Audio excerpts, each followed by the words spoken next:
మనం ఇంతకుముందు పాఠంలో అల్ప ప్రాణాక్షరాలు అంటే ఏమిటో మహాప్రాణాక్షరాలు అంటే ఏమిటో తెలుసుకున్నాము.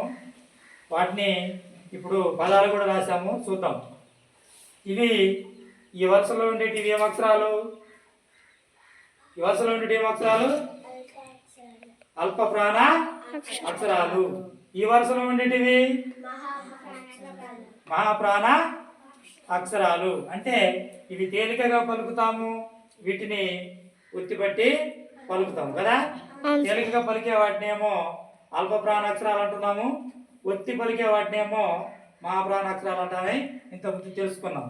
ఆ పదాలు చూద్దాం. ఇక్కడ చూద్దాం.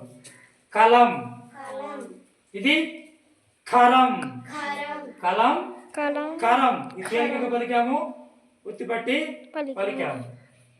గంట, ఘటన, ఇది గానం, ఇక్కడ గ అన్నాం, అవునా? ఒత్తిపట్టి పలికాము. చలం, భించం, ఇది చ, ఇది చ. జలం, జషం, జ జ, అవునా? కటకం, కంఠం, ఇది ట, ఇది ట. డమరు, ఢంక, డ, ఇది డ. తబలా, కథ, త త త, ఇదేంటి? త.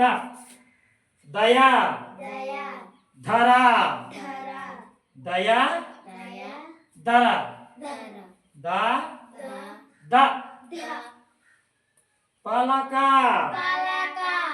ఫలం, ప ప.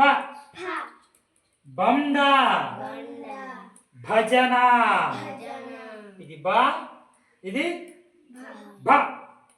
ఇది బ. గుర్తుంటాయి ఇప్పుడు?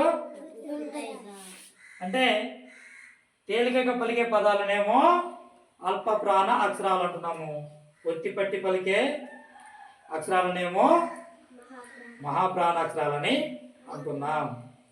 ఓకే.